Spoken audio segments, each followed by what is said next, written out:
Monsieur, bienvenue à votre magazine de prédilection, les kiosques, ces magazines qui analysent l'actualité bouillante de l'air en République démocratique du Congo à travers le vraies analyses assorties de nos invités.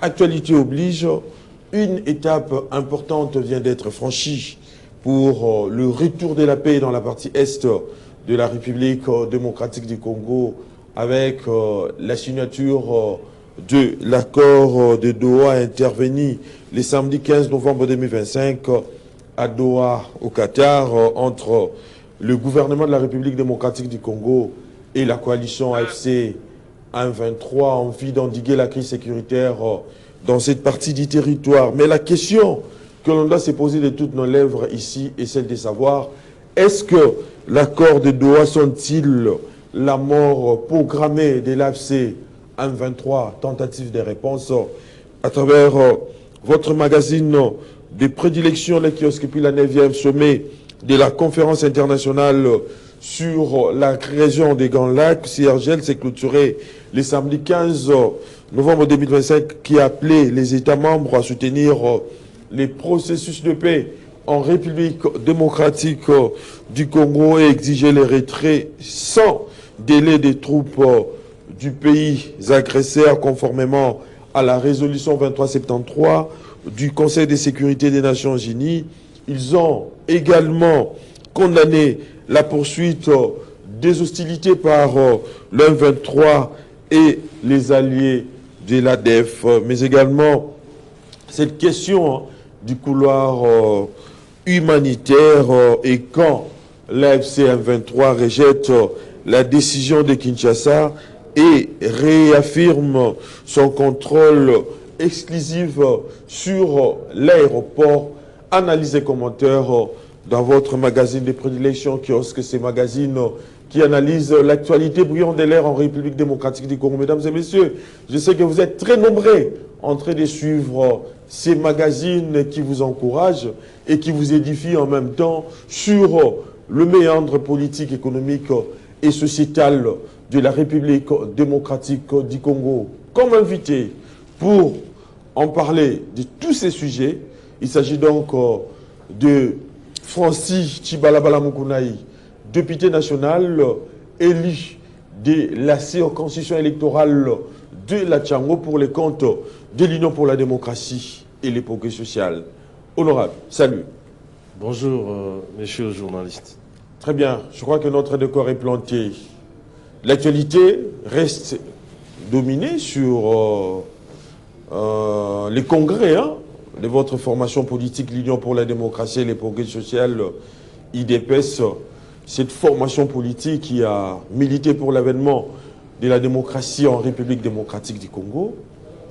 En tant que membre, comment se passent les préparatifs du congrès? Je pense que les préparatifs vont bon train, étant donné que le président de la République, qui est la haute autorité de référence de notre formation politique, avait désigné un haut cadre du parti pour présider justement la commission qui devra organiser ces congrès. Et ici, je voudrais profiter de votre micro pour féliciter le président de la République. Féliciter aussi tous les combattants et combattantes qui, malgré que leur voix n'était pas entendue, sollicitaient un arbitrage de la part du chef de l'État depuis que les conflits au sein du parti avaient commencé. Et moi, personnellement, j'avais proposé que l'on convoque un congrès qui va élire un nouveau président.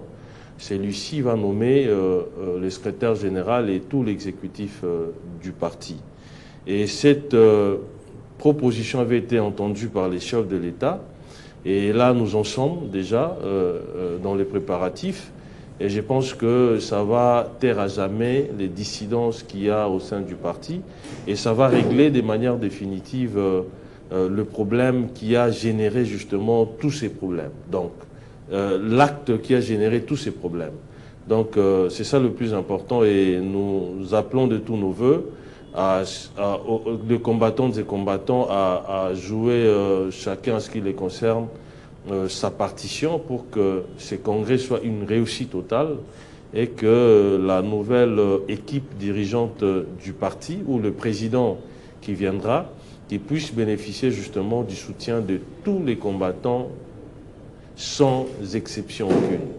Est-ce que ces congrès s'inscrivent dans quelle dynamique en fait? C'est pour préparer les échéances à venir ou c'est pour tout simplement remplacer l'équipe dirigeante actuelle? Non, je pense que depuis l'élection du président de la République, Félix-Antoine Tshisekedi Tshilombo, à la tête de la République démocratique du Congo, les postes de président national du parti étaient restés vacants. Et je pense que l'heure est venue pour que ces postes soient comblés, soient occupés par un futur président du parti. Parce que, comme vous le savez, l'élection du président de la République avait quand même, ou bien est intervenue juste quelques moments après que le président Tshisekedi soit élu président du parti. Et constitutionnellement, il ne pouvait pas cumuler parce que c'est incompatible. D'où il fallait naturellement qu'il puisse jeter l'éponge par rapport à ses fonctions au niveau du parti. Donc pour s'occuper de la nation, parce que il n'est pas élu seulement de militants, il n'a pas été élu seulement par les militants de l'UDPS, il a été élu par tous les Congolais. Et je pense que la fonction la plus importante, c'était la fonction présidentielle. Et d'où justement ces choix qu'il avait eu à opérer. Et il fallait absolument que l'on puisse combler ces vides pour que les choses marchent comme sur des roulettes. Je pense que ce n'est un secret pour personne. Depuis que ces postes sont restés vacants, oui, il y a beaucoup de désordres, il y a beaucoup de problèmes, il y a une bicéphalité au sein du parti, il y a des décisions de la hiérarchie qui sont foulées aux pieds, il y a des rébellions, etc. Et je pense que les congrès, c'est vraiment l'issue à tous ces désordres, à tous ces problèmes. C'est la solution à tous ces problèmes. Très bien. Le léopard de la République démocratique du Congo a eu à battre l'équipe du Nigeria pour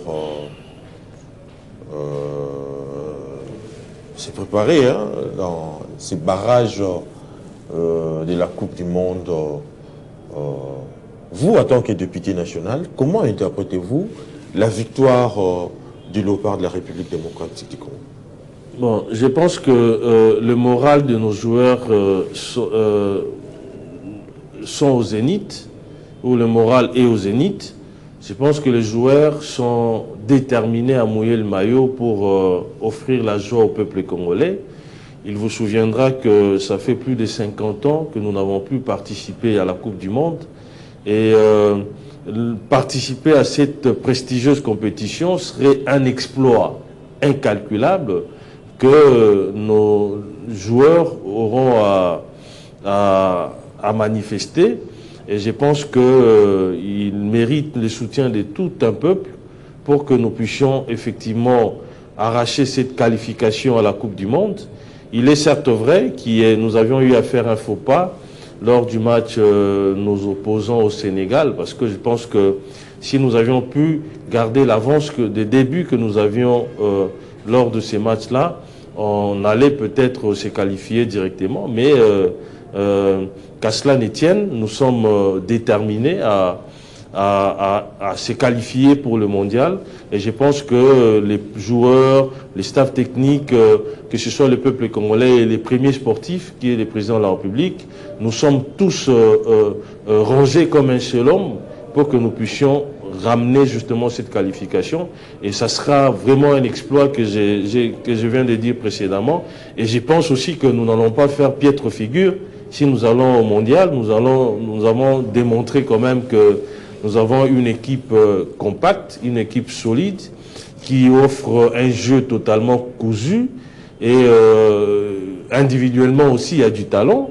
Et avec le moyen que le chef met à la disposition de notre équipe, j'estime que nous n'allons pas faire piètre figure. Nous allons battre même certaines nations réputées comme des nations footballistiques. Faudra-t-il vraiment célébrer la victoire du léopard de la République démocratique du Congo, alors que le pays vient de traverser un week-end meurtrier où plus de 40 personnes ont perdu la vie dans un éboulement à Lualaba et plus de 28 autres ont été tués lors des attaques attribuées bien évidemment au Nord Kivu.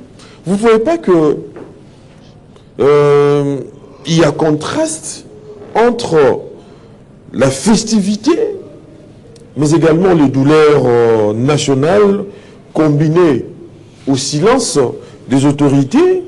Vous ne voyez pas que cela traduit un manque de compassion et une mauvaise hiérarchisation des priorités au sommet de l'État? Bon, je pense qu'il faudrait que je puisse rectifier votre propos lorsque vous insinuez que le gouvernement est resté indifférent par rapport à toutes ces morts. Je pense que ce n'est pas vrai. Il y a eu une déclaration qui avait été faite condamnant justement ce qui s'est passé. Et même depuis que la guerre a commencé, le gouvernement ne fait que condamner et compatir avec toutes ces familles qui ont perdu les leurs. Et cela ne nous empêche quand même pas de célébrer. Vous n'allez pas me dire ici que puisqu'il y a la guerre à l'Est, que dans le parti où il y a la calmie, les gens ne peuvent pas manger. Ça serait quand même de l'hypocrisie. Vous comprenez? Nous sommes des cœurs avec tous nos compatriotes qui sont en train de tomber, toutes ces familles qui sont détruites parce qu'il y a des membres importants de leur famille qui ont été tués froidement. Nous sommes des cœurs avec toutes ces familles, avec nos populations de la partie orientale, avec ce qui s'est passé naturellement au Grand Katanga. Et je pense que ce soit le peuple congolais, que ce soit les gouvernements, et que ce soit les présidents de la République, tous nous sommes des cœurs avec ces populations, mais il en demeure pas moins que nous puissions aussi, dans une certaine mesure, célébrer quand même les prouesses qui sont enregistrées par nos léopards. D'aucuns ne nous accordaient les bénéfices du doute par rapport à notre rencontre face justement au Cameroun, à notre match face au Nigeria. Ce sont des nations footballistiques réputées. Donc le fait pour nous de les éliminer de notre parcours, ça relève quand même d'un exploit et ça mérite quand même que nous puissions célébrer cela. Mais nous n'avons pas encore atteint notre objectif. Je pense que nous avons le droit de célébrer, mais nous devons aussi continuer à prendre la mesure de la situation. Il y a encore de matchs qui nous attendent dans les jours qui viennent.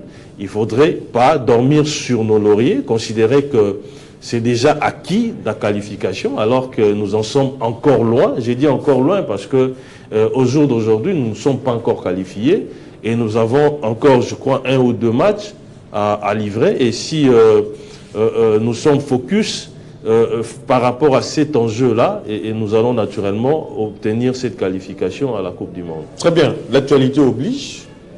Comme je venais de le dire tantôt, une étape importante vient d'être franchie.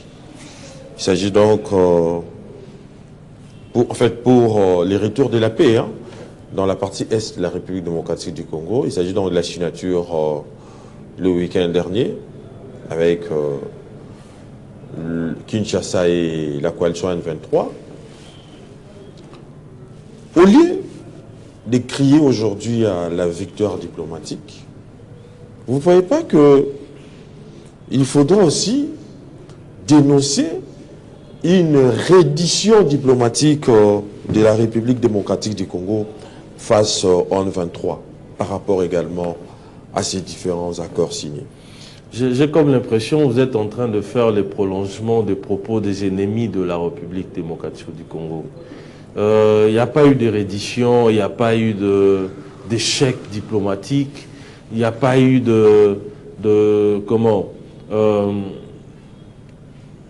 nous ne sommes pas résignés par rapport à la situation de l'Est. Le président de la République avait promis à son peuple de défendre l'intégrité territoriale de notre pays, de défendre les Congolais, de défendre justement la souveraineté de notre pays. Et je pense que nous sommes en passe d'obtenir ces résultats. Moi, je salue d'ailleurs la signature de cet accord cadre parce que l'accord cadre reprend justement les 8 axes qui doivent ou qui feront l'objet, en dehors des 2 autres qui avaient déjà été débattus, qui feront l'objet des discussions sereines et froides entre le gouvernement de la République démocratique du Congo et l'AFC M23. Et dans les 8 axes, je suis heureux comme Congolais, comme patriote, pas de papier, patriote authentique. Je suis heureux parce que tous connaissons les velléités de Paul Kagame, la motivation de Kagame. Oui. Parce qu'ici, il ne faudrait pas dénaturer le fait. Il ne faudrait pas en donner une autre lecture. Les faits sont simples. Si nous faisons aujourd'hui l'objet d'une agression, c'est parce que le président Kagame a des velléités expansionnistes. Il veut occuper une partie de nos territoires.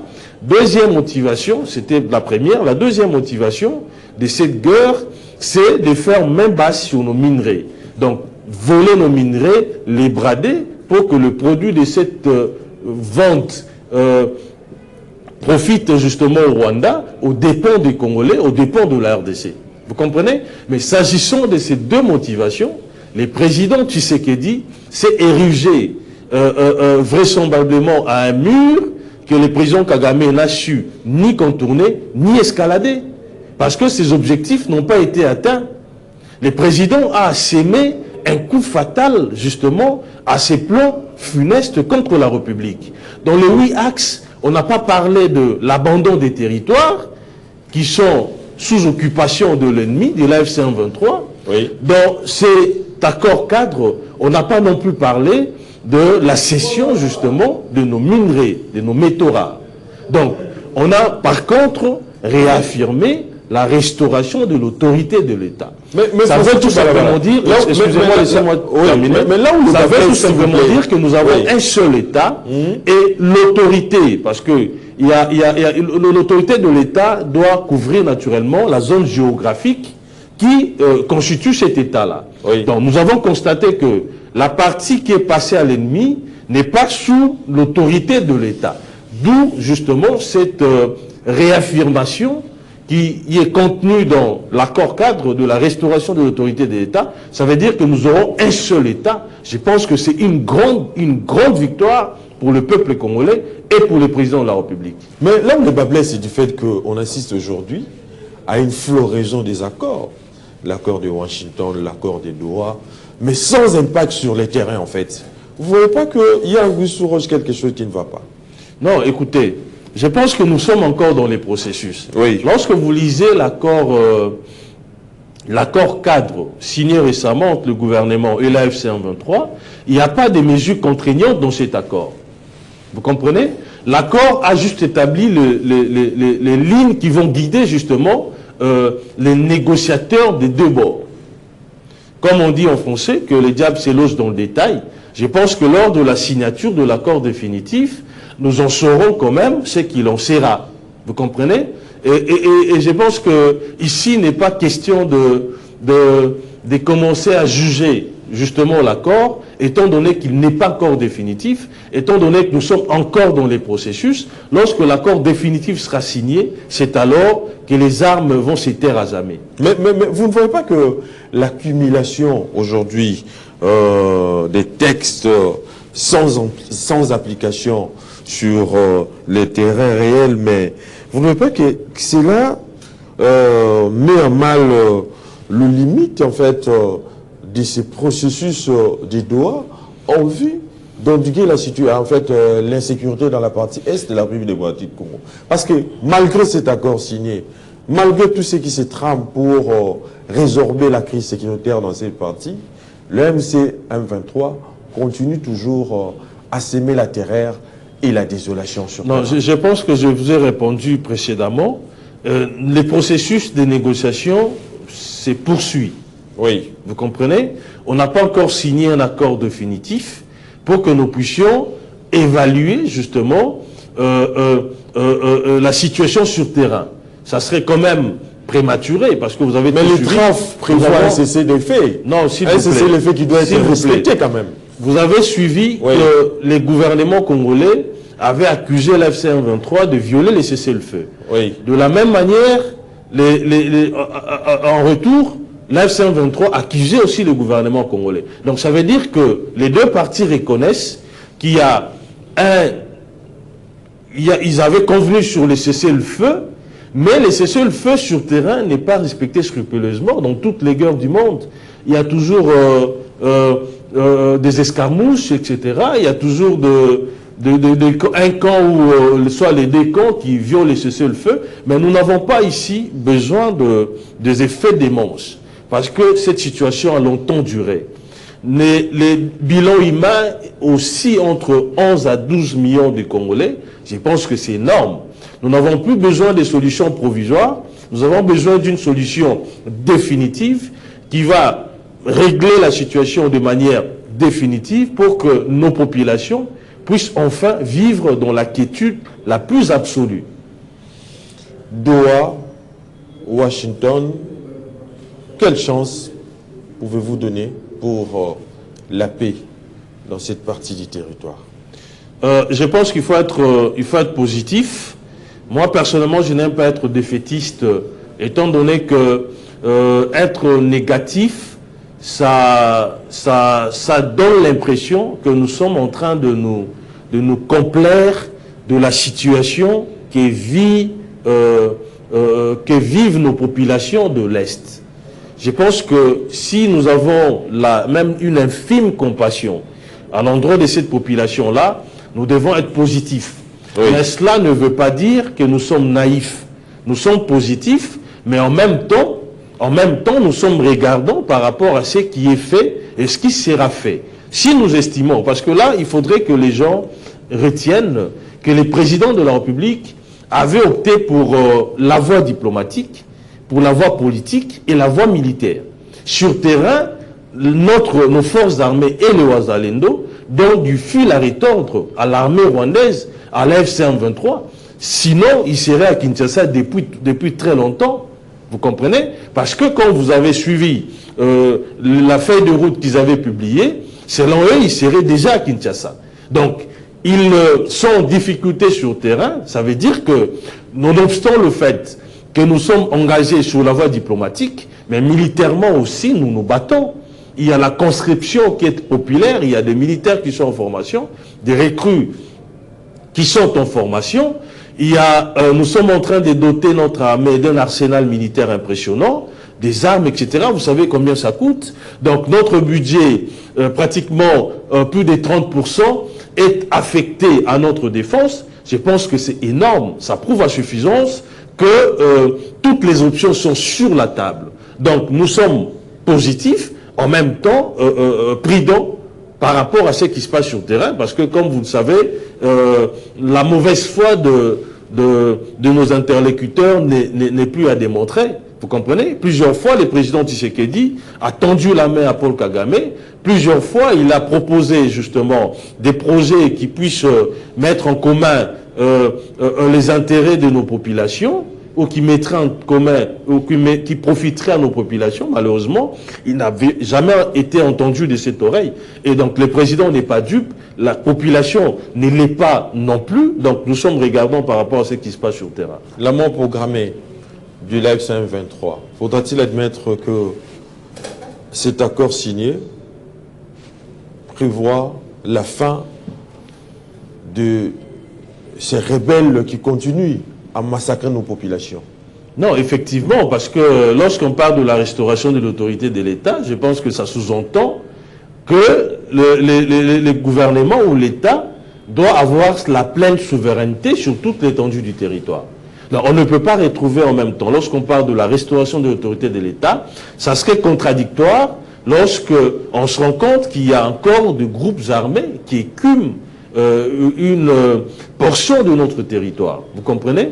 Donc, ou des groupes qui sévissent encore dans la partie orientale de notre pays. Donc, l'État va prendre le plein contrôle de son territoire et par extension, si vous voulez, ou par ricochet, tous ces groupes armés vont disparaître parce qu'ils ont accepté de négocier avec avec les gouvernements, et je pense qu'en négociant et en apposant la signature sur l'accord qui venait d'être signé, et en décidant d'apposer la signature sur l'accord futur, qui sera signé, je pense que dans les jours, semaines ou mois à venir, je pense qu'ils vont naturellement être conséquents, être responsables par rapport à leur engagement. On ne peut pas aujourd'hui signer un accord, accepter de négocier, en même temps afficher une attitude qui soit en contradiction avec ce qui est coulé dans le protocole ou dans l'accord.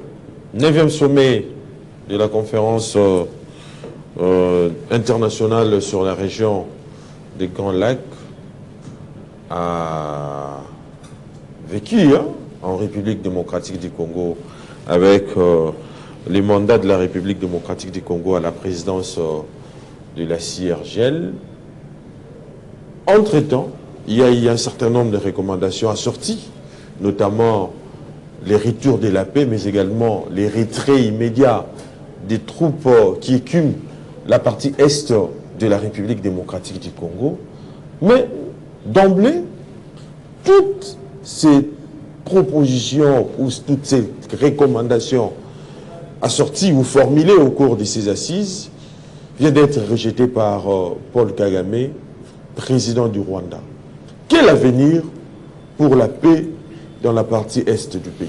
Venait d'être rejeté, je ne l'ai pas suivi personnellement. Oui. Moi, je vous le confirme. Mais je pense que d'abord, je commence par féliciter le chef de l'État pour ses nouvelles fonctions de président de la CIRGL.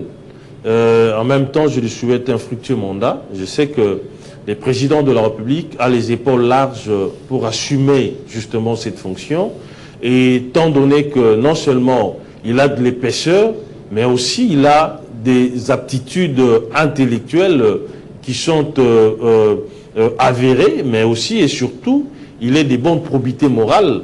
Et je peux en même temps compléter en disant que le président est un pacificateur, est un pacifiste. Il ne peut que mettre en pratique ce qu'il a toujours prôné. Oui. Vous savez, les nations ne peuvent pas vivre en belligérance. Je pense que l'Afrique a connu beaucoup de pertes en vies humaines. Nous avons connu plusieurs guerres. Il est temps de faire la paix. La paix au profit de nos populations. Il est temps de mettre en commun des énergies pour développer l'Afrique. On n'a pas besoin de nous entretuer, on n'a pas besoin de s'aimer la pagaille chez le voisin pour exister enfin. Je pense que nous pouvons exister tout en étant en paix, tout en ayant des relations de bon voisinage. Vous comprenez? Et le président Kagame, s'il a réagi par rapport à la paix, ça prouve tout simplement qu'il est hors des temps.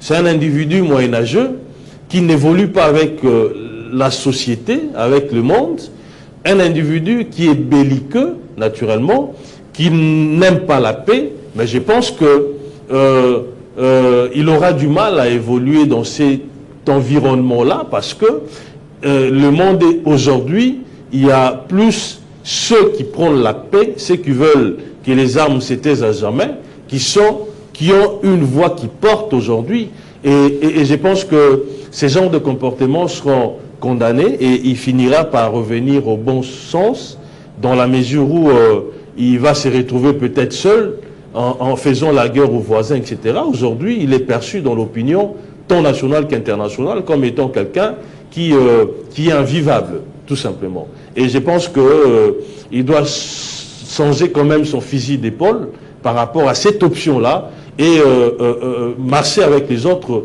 à la recherche de la paix, à la recherche de la cohésion en Afrique, et c'est ça le plus important. Donc la paix, nous voulons la paix en Afrique pour son développement, pour que son peuple, le peuple africain puisse s'épanouir. Il ne peut s'épanouir que dans un environnement sain, dans un environnement de paix, et non dans une situation belliqueuse. Et en ce qui concerne le mandat de la République démocratique du Congo, vous avez d'ailleurs félicité le président de la République. Faudra-t-il s'attendre à une action déterminée pour résoudre les conflits dans la région? Bon, vous savez, nous sommes des démocrates, nous sommes des citoyens du monde, nous sommes signataires, où nous avons adhéré justement, nous sommes membres des Nations Unies, c'est ce que je voulais dire, excusez-moi, et nous avons ce qu'on appelle les droits internationaux. Donc, même s'il y a conflit entre États, je pense que le droit international a déjà prévu des mécanismes où l'arsenal juridique international a prévu des mécanismes pour régler les conflits entre voisins. Donc, je pense qu'on ne doit pas à tout moment recourir aux armes, exceptionnellement en cas de légitime défense, parce que là, c'est aussi légal, c'est prévu dans la Charte des Nations Unies, vous comprenez? Mais dans un autre cas de figure, je pense que nous devons prôner la paix, nous devons faire la promotion de la paix. Comme je l'ai dit précédemment, c'est pour le bonheur de notre peuple. Aujourd'hui, par exemple, toutes les personnes qui sont en train de tomber, les sont tout simplement parce qu'ils sont sur leur territoire. Les Congolais qui sont morts aujourd'hui, parce que les seuls péchés qu'ils ont commis, c'est d'être nés Congolais et d'être sur leur territoire. Parce que le fait qu'ils soient là mettait en mal justement la matérialisation du plan macabre de M. Kagame par rapport à notre pays. Parce que, comme je vous ai dit précédemment, au-delà de ces velléités expansionnistes, il y a aussi des motivations de voler nos minerais, de les brader, vous comprenez? Et pour bien mener cette entreprise criminelle, il faut absolument dépeupler justement nos populations qui occupent cette partie orientale pour les repeupler par le Rwandais et pour que plus tard, ils puissent revendiquer ces territoires. Aujourd'hui, par exemple, vous avez suivi une certaine évolution de la rhétorique. Avant, c'était nous combattons la dictature. Je parle de l'AFC 23, oui. Nous combattons la dictature. Il y a une dictature qui s'est imposée au Congo. Les choses ne marchent pas, etc. Nous devons bouleverser l'ordre constitutionnel établi. Mais plus tard, ils ont évolué en disant il y a une certaine minorité ethnique qui serait stigmatisée.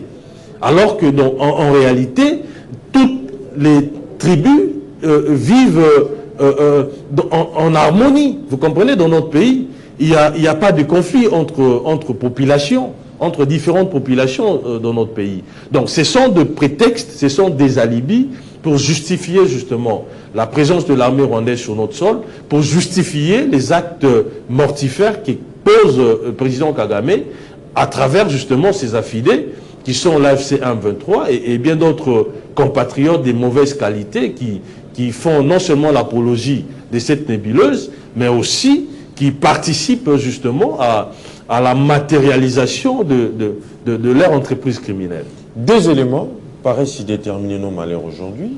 D'une part, il y a la traite de nos richesses du sol et du sous-sol. D'autre part également, il y a cette position stratégique du Congo au cœur de l'Afrique. Ces deux facteurs expliquent bien évidemment de multiples ingérences, de multiples problèmes. Vous ne voyez pas qu'il faut également une organisation de notre part pour mettre fin à cette histoire de la guerre. En fait. Non mais écoutez, je crois que, je ne sais pas, vous êtes journaliste, vous avez suivi plusieurs sorties médiatiques du chef de l'État. Moi je retiens son punchline qu'il avait prononcé, je crois récemment. Il avait dit ceci, que cette guerre va se terminer différemment des précédentes guerres. Comment ça? Non, il l'avait dit. Oui. Et là, nous sommes dans ces processus-là. Vous savez, à l'époque, il y avait des solutions provisoires qui étaient proposées et qui étaient adoptées. C'est comme ça que nous nous sommes mis dans cet engrenage et nous sommes retrouvés dans ce cercle vicieux quasiment. Et chaque cycle, chaque moment, on ne faisait que retomber dans les travers du passé, la guerre refaisait surface, etc. Les mêmes revendications étaient posées, etc. Et le président avait dit, cette fois-ci, ça sera la bonne et la dernière. Donc la solution qui va advenir de la guerre actuelle sera définitive. Et là, nous en sommes là. Nous en sommes là parce que lors de différents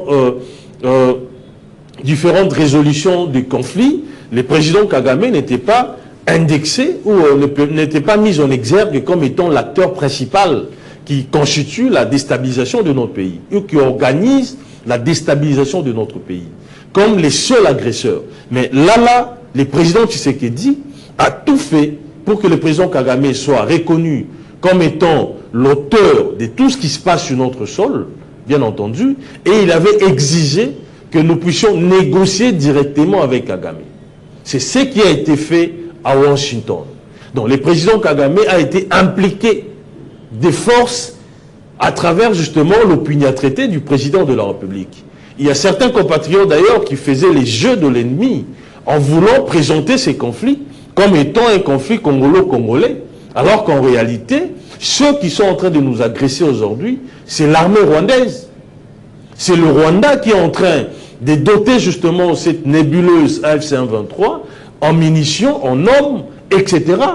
Vous comprenez? Et le fait de négocier avec Kagame, ça veut tout simplement dire que le président Kagame a engagé indirectement sa responsabilité pénale par rapport à tous les crimes qui ont été commis dans cette partie orientale. Si jamais demain, la justice s'en mêlait, je pense qu'il ne va pas échapper. Signer l'accord avec la RDC par rapport à une agression qui est en vue, qui est ponctuelle ou qui est présente, je pense que c'est engager indirectement sa responsabilité si jamais la justice arrivait à fouiner ou à enquêter sur le massacre qui avait été commis ou qui sont en train d'être commis dans la partie orientale de notre pays. Pour mettre fin... Vous comprenez? Oui. Et pour mettre fin à ces conflits, le président Tshisekedi, je vous ai parlé ici de trois piliers de son action, les trois axes phares de son action pour régler définitivement le conflit. Il y avait l'option politique, diplomatique et militaire. C'est-à-dire militairement, nous sommes en train de mettre l'AFC-123 à genoux par rapport à leurs ambitions, parce qu'ils voulaient conquérir tous les territoires. Ils s'étaient donné, je crois, maximum 1 mois pour arriver à Kinshasa. Malheureusement, ils sont déchantés. Sur le plan diplomatique, nous avons bénéficié de plusieurs condamnations de la part de la communauté internationale comme des grandes puissances, vous comprenez. Sur le plan politique aussi, il y a des négociations, il y a des accords verbaux qui sont pris, il y a des engagements qui sont pris pour permettre à ce que ces conflits soient résolus de manière définitive. Mais pour mettre fin à ce cycle infernal de la guerre dont vous faites allusion, Francis Tchibalabala Mukunaï, vous ne voyez pas que cela nécessite aussi un dialogue sur le plan interne? Non, moi un dialogue qui reste rejeté. Je ne suis pas de cet avis. Alors réclamé par l'opposition. Je ne suis pas de cet avis. Martin Fayoulou. Je ne suis pas de cet avis. Je Oui. vous ai dit ici précédemment qu'il y a des compatriotes qui sont passés à l'ennemi, ça j'assume mon propos, qui ont fait les jeux de l'ennemi en voulant dénaturer les faits. En voulant démontrer à la face du monde que les conflits qui sévissent en RDC est un conflit entre Congolais. Oui. Ça, c'est dénaturer les faits en principe. C'est faire les jeux de l'ennemi. Alors que la résolution des Nations Unies a condamné le Rwanda comme étant agresseur, a demandé à Kagame de retirer ses militaires de notre territoire. Alors que la communauté internationale, les grandes puissances ont condamné le Rwanda, vous voulez le dédouaner à travers un prétendu dialogue pour régler les conflits qui sévissent à l'est de la RDC. Je pense que c'est non seulement vouloir dédouaner Kagame, mais c'est aussi faire une mauvaise thérapie. En tant que médecin, lorsque vous faites une mauvaise thérapie, vous comprenez, les traitements proposés ne vont pas guérir la personne malade. Parce que la thérapie a déjà été faussée, est erronée. Vous comprenez? Donc, je ne suis pas d'avis que les dialogues entre Congolais vont régler les conflits.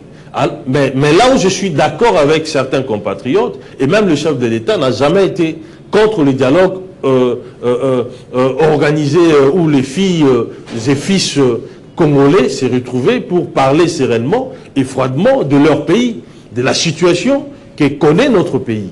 Vous comprenez? Les chefs n'ont jamais été contre cela, et moi aussi je ne serai jamais contre le dialogue, mais il ne faudrait pas ici faire miroiter aux gens que lorsque les Congolais vont se réunir, la situation de l'Est va finir. Non. Ici, je vous ai dit que le président Kagame, qui est reconnu comme étant les seuls agresseurs de notre pays, avait deux motivations. La première, c'était de voler nos minerais, de créer une zone de non-droit, de créer et d'alimenter justement des milices pour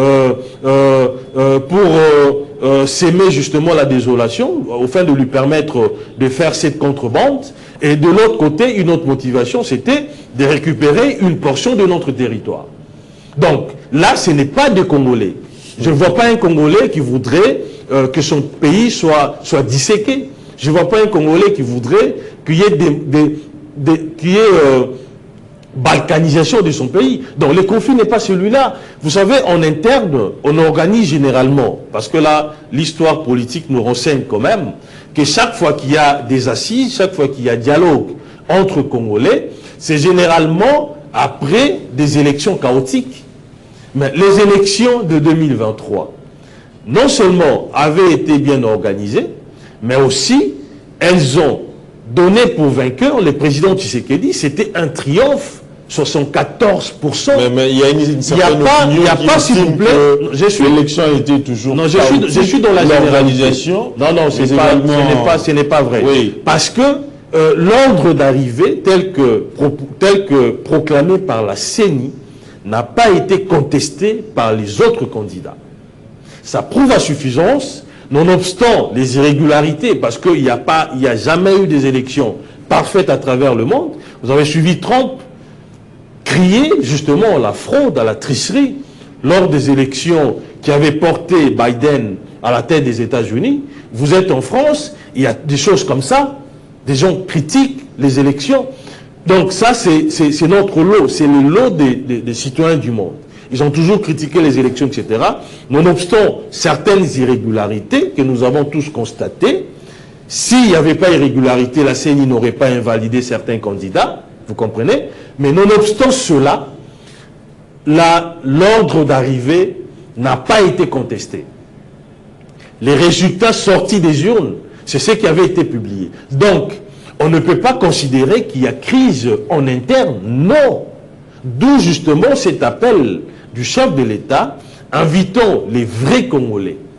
Il y a des Congolais de mauvaise qualité qui sont passés à l'ennemi, il y a des Congolais de bonne qualité qui ont accepté, nonobstant nos divergences, de parler d'une seule voix. Je parle par exemple de Ensemble pour la République, je parle de l'autre là, c'est qui, Diongo, je parle de mon vieux là du Congo central qui était président de l'Assemblée provinciale, Wemba et les autres, tous ceux-là qui ont prolongé,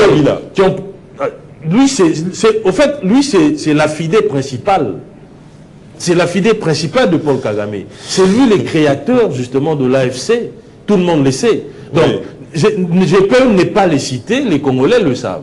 Donc, il y a aussi des Congolais de bonne qualité, je ferme la parenthèse rapidement, qui, nonobstant le fait qu'ils sont en désaccord avec les présidents Tshisekedi par rapport à la gouvernance, etc., ils ont accepté de taire justement ces divergences pour parler d'une seule voix, pour se ranger derrière le chef de l'État, au fin de bouter justement cette nébuleuse qui endeuille nos populations, au fin de s'aimer ou d'assaimer justement un coup fatal à Paul Kagame qui veut récupérer une partie de nos territoires.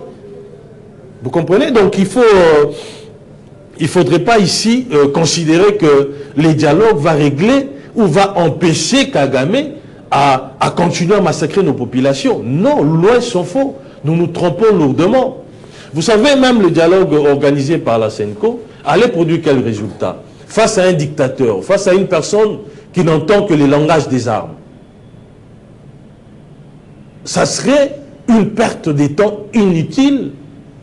Vous comprenez? Parce que la CENCO n'a pas les soft power, n'a pas les hard power pour contraindre Kagame qui ne serait même pas parti à ces dialogues, pour quitter la RDC. C'est aussi facile que ça. Aussi beau pour être vrai. Donc, nous sommes en train de nous leurrer. La seule issue, justement, au conflit de l'Est, c'est mettre en pratique ou accompagner le chef de l'État à travers, justement, ces 3 piliers pour régler définitivement la crise. Mais je voudrais ici, en tant qu'intellectuel, dire que les nations, donc, dans la globe, au monde, pour se faire respecter, il faut avoir une armée redoutable. Il faut avoir des arsenaux militaires impressionnants. Sans cela, chaque voisin va s'hasarder à venir nous gifler et repartir. Je prends un exemple. La Corée du Nord aujourd'hui, qui s'est dotée d'une arme nucléaire, les Américains, qui est une superpuissance, ne peuvent plus aller là-bas donner des ordres, ne peuvent plus aller attaquer la Corée du Nord, parce que les conséquences seront dramatiques, seront catastrophique. Mais nous si elle arrivait à déclencher l'arme nucléaire. Vous ne voyez pas que pour la République démocratique du Congo, c'est un travail de longues haleines? Non, justement, avoir une armée redoutable, c'est un long processus. Oui. Et le président de la République s'était engagé sur cette voie-là. Lors de son premier mandat, avant même que la RDC ne soit attaquée, le président avait eu à former plus de 50 000 militaires. Peut-être les gens ne le savent pas. Avant que l'on soit attaqué, le président a décaissé des sommes exponentielles pour doter notre armée des arsenaux ou d'un arsenal militaire considérable. Mais pourquoi on a jusque-là toujours une armée défaitiste? Justement, pas défaitiste. C'est parce que si nous avons essuyé quand même du revers, là il faut le reconnaître, si nous avons perdu certaines batailles et non la guerre, c'est tout simplement parce que il y avait des brebis galeuses au sein de notre armée. D'où cette opiniâtreté, ces refus catégoriques du président de la République de retomber dans les travers du passé à travers justement ces mixages, brassages, etc. Parce que c'est lors de ces genres d'opérations qu'on nous infiltre des gens qui ne sont pas congolais, mais qu'on passe comme des Congolais, qu'on présente comme des Congolais, et qui sont là pour détruire, ou si vous voulez, pour détruire notre armée, excusez-moi, pour détruire notre armée à l'interne, pour fragiliser notre armée. Et je pense que cette aventure ne va plus se répéter. Vous avez d'ailleurs suivi l'accord cadre qui avait été signé. On n'a pas parlé des brassages, des mixages, etc. Donc, ces accords sont signés aux conditions des Congolais, comme l'avait dit les chefs de l'État, et d'où un soutien sans faille de la population s'impose. Changeons de registre. Parlons cette fois-ci de cette réouverture humanitaire de l'aéroport de Goma, où Félix Antoine Tshisekedi Tshilombo, président de la République démocratique du Congo, accélère les démarches et active diplomatie, sécurité, mais également urgence sociale. Mais la question que l'on doit se poser ici de toutes nos lèvres, Francis Tshibala Mukuna, essaie de savoir comment Félix Antoine Tshisekedi Tshilombo, président de la République, peut donner des ordres dans une zone où lui-même n'a pas les contrôles. Bon, vous savez, le président Tshisekedi, il vous avait dit que cette guerre va finir différemment aux précédentes guerres qui avaient eu lieu avant qu'il ne soit président de la République. Le président Tshisekedi est contre, justement, les effets des manches et contre des solutions provisoires. Il veut que la paix revienne définitivement, que l'on puisse laisser derrière nous cette histoire d'agression, cette histoire de guerre, cette histoire d'attaque. Vous comprenez? Le président, cette idée n'est pas venue du président de la République. Oui. C'était le président Macron qui avait soulevé cela. Mais je vous informe que dans toute guerre, il y a toujours des couloirs humanitaires qui sont ouverts pour permettre justement de l'aide humanitaire puisse parvenir aux populations qui en ont besoin, qui sont en souffrance, qui sont en difficulté. Ne pas le faire, ça serait violer les droits humanitaires. Ça constituerait un crime parce que ces populations ont grandement besoin d'une assistance. Vous comprenez? Oui. Et maintenant, les gens se posent des questions. Comment ça va se faire? Vous avez vous-même suivi. Voilà pourquoi lorsque nous disions que l'AFC M23 n'est qu'une coquille vide, ce sont de marionnettes, et que les tireurs de ficelles, c'était le président Kagame, d'aucuns ne nous croyaient. Mais lorsque le président Macron a avancé justement cette mesure, nous avions suivi tous, au lieu que ce soit l'AFC M23, à travers son porte-parole, qu'il puisse condamner ou réserver une fin de non-recevoir à la proposition du président Macron, c'était par contre un officiel rwandais qui a réagi aussitôt que le président Macron avait fait cette proposition-là. Ça prouve à suffisance que cette histoire de l'AFC M23, c'est quelque chose qui est totalement rwandaise. Vous comprenez? Et comment nous allons nous y prendre? Je vous informe ici que il y a eu lors de l'examen d'État passé, les Congolais qui habitent Goma, Bukavu, etc., avaient passé leurs examens. Les items sont partis de Kinshasa pour les territoires qui sont sous occupation de l'ennemi. Comment ça s'était passé?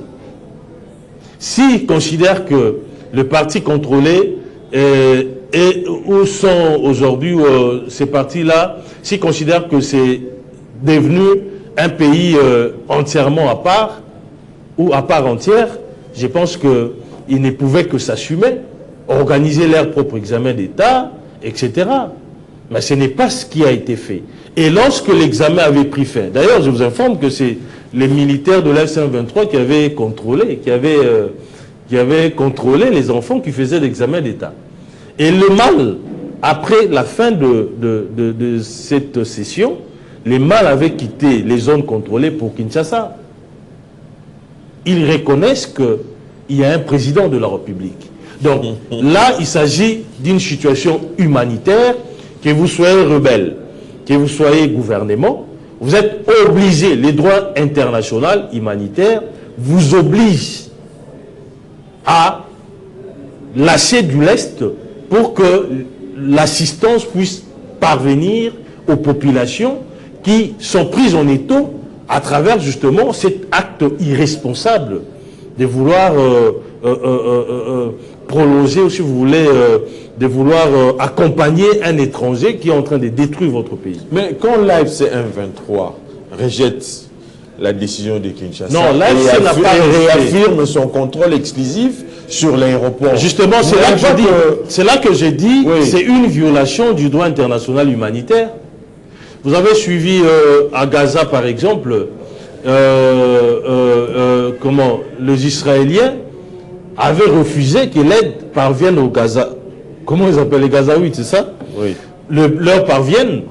Mais après, ils étaient obligés de céder parce que là, c'est en violation du droit international. En violation des instruments juridiques internationaux dont Israël était signataire. Nous sommes aussi signataires de plusieurs instruments juridiques qui consacrent justement un droit s'agissant d'une assistance, s'agissant du droit humanitaire. Et je pense que ce soit le rebelle, que ce soit nous, nous sommes obligés d'accepter cela pour que nos populations puissent quand même voir leur situation être soulagée. Mais alors que les organismes ou en fait les partenaires internationaux appellent à une désescalade de ces conflits, mais également un accès sécurisé à l'aide humanitaire, vous ne voyez pas que la réouverture de l'aéroport de Goma s'annonce comme un nouvel enjeu d'autorité, mais également de souveraineté entre le gouvernement congolais et les mouvements rebelles du M23? Non, je crois que ça c'est dans un cadre humanitaire. Je vous ai dit que les couloirs humanitaires sont ouverts partout où il y a des conflits, même que ce soit en Ukraine, que ce soit partout dans les zones où il y a des guerres, il y a des conflits, il y a toujours des couloirs humanitaires qui sont ouverts pour permettre justement de l'aide humanitaire parvienne à ces populations-là, qui sont prises en étau, qui sont sous l'effet des tirs, etc. Vous comprenez? Et ça n'a rien à voir avec le problème de souveraineté, d'autorité, etc. Mais moi, je considère que ça n'a rien à voir non plus avec les règlements définitifs du conflit. Oui. Donc pour moi, c'est une solution précaire qui va disparaître avec le temps, alors que nous avons besoin que l'affaire soit réglée définitivement. Et nous sommes dans ces processus-là. Nous attendons des pieds fermes la signature de l'accord définitif entre nous et entre le gouvernement et l'AFC M23, lequel accord mettra fin de manière absolue, justement, à ces conflits, et nos populations vont vivre dans une quiétude totale, et nous aussi, gouvernement, nous, population de la RDC, nous allons cette fois-là profiter aussi de nos minerais, de nos métaux rares, parce que les produits des ventes de ces minerais peuvent aider à construire des routes, par exemple, des routes à dessert agricole, des routes pour constituer un réseau routier important, peuvent aider à construire des hôpitaux, des écoles, vous comprenez, peuvent faire à ce que nous puissions des projets d'investissement, que la RDC puisse investir. Vous comprenez? Donc, nous n'avons pas besoin de ce genre de solutions, moi personnellement, mais puisque les populations qui sont sous les feux ont besoin de l'assistance, on ne peut qu'accorder cela, mais ce n'est pas un règlement du conflit. Donc le règlement sera traduit à travers la signature de l'accord. Tout récemment, la présidente de la République, avait instruit plutôt le VPM de l'Intérieur pour calmer les tensions, mais également les ardeurs au niveau des organes délibérants des provinces. Ils ont décidé de la fin. En fait, s'il faut dire, un moratoire a été accordé pour mettre fin aux motions à travers les organes délibérants de nos provinces. Vous êtes un ancien président de l'Assemblée provinciale de la ville-province de Kinshasa. Comment voyez-vous cette décision gouvernementale? Voilà, d'emblée, j'ai dit que la décision qui avait été prise, là il faut relativiser, oui, n'a aucun soubassement constitutionnel, premièrement, mais c'est là que j'ai dit il faut mettre un bémol. Vous savez, c'est pas pour rien, nous plaidons pour les changements de la Constitution ou la modification de la Constitution. Les assemblées provinciales et les exécutifs provinciaux ont plus apporté des problèmes, ont plus créé des problèmes que des solutions, qu'apporter des solutions. Dans toutes les provinces, il y a toujours un conflit permanent entre les assemblées provinciales et les exécutifs provinciaux. Au lieu de travailler main dans la main pour le bonheur de leur population, de nos populations, c'est tout le contraire qui s'observe. Je pense qu'il y a eu des séminaires qui avaient été organisés, il y a eu beaucoup de choses. Je pense que, étant donné que ça nous a plus apporté des problèmes que de solutions, on doit repenser à changer les choses. Mais le moratoire ne veut pas dire qu'on a dépouillé des assemblées de leur pouvoir constitutionnel ou légal. Non. C'est juste un moment de répit. Le gouvernement a motivé cela à travers l'instabilité qui s'observe dans des provinces. Vous comprenez? Vous savez, je vous rappelle qu'il y a eu des moratoires, pas seulement pendant les règnes du président Tshisekedi, même du temps du président Kabila. Il y a eu aussi des moratoires, par exemple, sur l'adoption, qui avait été décidé par le VPM de l'intérieur à l'époque. J'étais, je crois, si... Non, non, je crois que c'était Bochab, oui, si ma mémoire ne me trahit. Donc, les moratoires, ça existe. Ça peut paraître anticonstitutionnel, mais ça permet quand même de régler, dans une certaine mesure, un problème récurrent.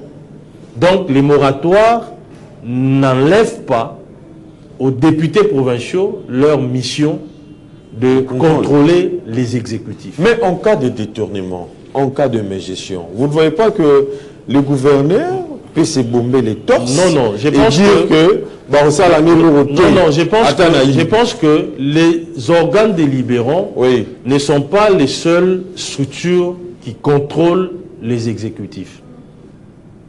Il y a la Cour des comptes, il y a aussi l'IGF. Oui. Vous comprenez? Donc, le fait, par exemple, pour les assemblées, parce qu'il y a eu quand même beaucoup de raisons qui ont poussé les gouvernements à décider de ces moratoires. Donc, le fait pour les assemblées de ne pas contrôler, par exemple, à travers des initiatives parlementaires, des assemblées provinciales, ça ne veut pas dire que l'IGF est muselé. Ça ne veut pas non plus dire que la Cour des comptes est bâillonnée.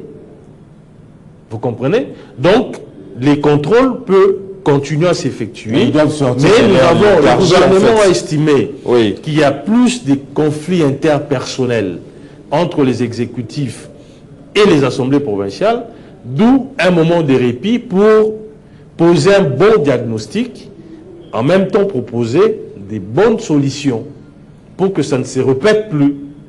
Voilà un peu la motivation du gouvernement. Mais je n'encourage pas, mais en tant que le président, en tant que garant du bon fonctionnement des institutions, parce que les assemblées provinciales sont des institutions provinciales, les exécutifs sont des institutions provinciales, je pense qu'il ne peut que mettre de l'ordre les temps que les choses soient remises à leur place. La décision n'a aucune base juridique, vous l'avez dit. Faudra-t-il admettre que Francis Tchibalabala Moukounai admet que la décision gouvernementale viole la constitution du pays? Non, vous savez, je vais vous dire une chose. On ne gère pas forcément sur base d'une constitution. Mais c'est la loi suprême, en fait. Oui. Nous avons plusieurs sources de droit. Il y a parfois la coutume. Il y a de pratiques. Lorsqu'il y a des jurisprudences, c'est vrai, on emploie abusivement jurisprudence, mais il y a des précédents, s'agissant de la gestion. Je vous ai évoqué ici que du temps du président Kabila, il y avait des moratoires. L'adoption, elle est légale, mais on avait suspendu l'adoption internationale parce qu'on avait estimé que beaucoup de gens profitaient, parce que comme c'était rentable, beaucoup de gens volaient les enfants d'autrui et ils allaient le vendre. Vous comprenez? Donc, c'est juste pour mettre de l'ordre dans ces westerns qui a pris corps, tout simplement. Donc, il y a des mesures comme ça qui sont prises. Il ne faut pas faire du juridisme là où il n'en faut pas. Je vous ai dit ici que ça ne veut pas dire qu'on a enlevé aux députés leur rôle des contrôleurs. Non, loin s'en faut. Nous sommes arrivés à la fin. Vous êtes député national, élu de la circonscription électorale de la Tchamou. Dites-nous, en fait, quels sont les différents problèmes qui prévaut dans cette partie de la ville province de Kinshasa et que vous, en tant que député national, vous avez quand même haussé les tons pour que cela soit indiqué. Voilà, je crois que les problèmes qui se posent à Kinshasa sont connus de tous. Hein. Je pense que ça serait me répéter alors que tous connaissons, il y a des problèmes il y a des problèmes, il y a des érosions. À Tchangou, par exemple, il y a des problèmes. C'est justement les sinistrés. Il y a les problèmes. Les sinistrés de ces inondations. Il y a la Donc, sécurité. parce la nuit à la belle étoile, devant le palais du peuple, ils ont été chassés, alors que leur argent a été détourné par une ancienne ministre des Affaires sociales. Donc, il y a l'insécurité qui est causée par les hommes en uniforme, certains hommes en uniforme. Il y a des enfants qu'on appelle communément les Koulouna, qui sèment aussi la terreur, la désolation. Il y a des problèmes de transport, d'où il faut rapidement, à Tchangoula, il faut que les trains reprennent un peu plus rapidement. Pour faciliter la mobilité, en fait. Parce que Tchangou a plus de 8 millions de Quinois, et lorsque tout le monde doit emprunter la seule voie de locomotion, qui est les véhicules, les bus, je pense que c'est pas possible. C'est comme ça qu'il y a des embouteillages monstres et tout, mais les trains, ça peut faciliter le trafic, et c'est plus rapide, il n'y a pas d'embouteillage, et une voiture du train peut recueillir quasiment plus de 200-300 personnes, vous comprenez, alors que le bus Transco, c'est moins de 200 personnes. Donc, déjà, s'il faut aligner plusieurs bus pour une population de 8 millions, je pense qu'il n'y aura que des embouteillages. Il y a aussi les problèmes des routes. Nous profitons pour remercier les chefs de l'État. On a vu des routes qui sont en train d'être construites à Ndjili particulièrement. Ça, c'est pratiquement dans toutes les grandes avenues d'Ndjili. On est en train de bétonner. À Massina aussi, les routes sont en train d'être construites. À Ntsele aussi, nous relativisons un tout petit peu. À Malukupa encore. À Kimbantseke, rien du tout. Il n'y a pas de route à Kimbantseke. Kimbantseke a élu massivement le chef de l'État. Kimbantseke a une démographie de plus de 4 millions de Quinois. Mais il n'y a pas de route. Les 3 axes de Kimbantseke, que ce soit Nzoko, que ce soit Mokali, que ce soit Deuxième République, les routes sont impraticables. Et ça, ce n'est pas normal. Donc, nous avons été sur terrain avec le ministre de l'ITP, John Banza. Il a constaté par lui-même de la dégradation de la route Mokali et de certaines autres routes. Il avait promis de faire diligence pour que les routes soient construites. Et dernièrement, on est venu colmater juste des nids des poules ou un trou béant qu'il y avait là-bas. Mais c'est une solution précaire. Nous avons besoin de solutions efficaces, des solutions profondes.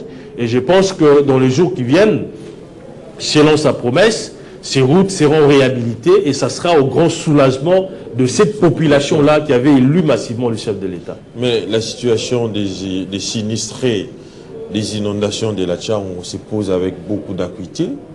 Ils passent la nuit à la belle étoile au niveau du palais du peuple, alors que l'argent a été sorti pour les retourner dans leur état initial, mais malheureusement, on ne leur a pas permis de rentrer chez soi parce que l'argent a été détourné, selon leurs propres témoignages. Vous êtes de la Tchangou, vous êtes député national.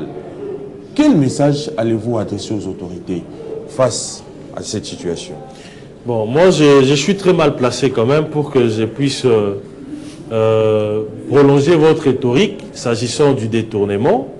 Je ne sais pas s'il y a eu réellement détournement, parce que je n'ai pas fourré mon nez dans ces dossiers, mais tout ce que j'ai entendu, qu'est-ce que j'ai lu dans les réseaux sociaux et tout ce qui s'y raconte, il semble que l'argent avait été décaissé. Oui.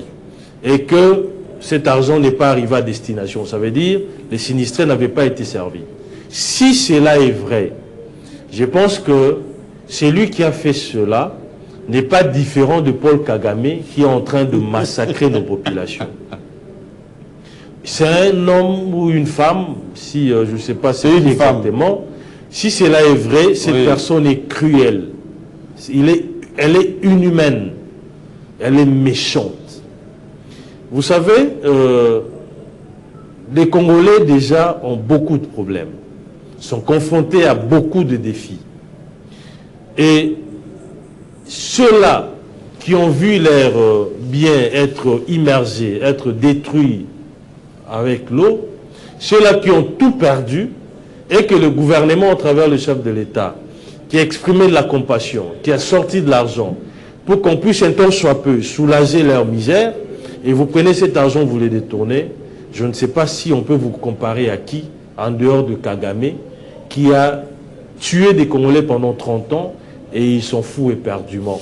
Donc vous n'êtes pas différent de Kagame, et ça c'est méchant, si cela est vrai, que la justice puisse se mêler aux fins de remonter justement la chaîne des commandements pour voir qui a réellement détourné de l'argent et qu'il soit jugé, condamné et écroué.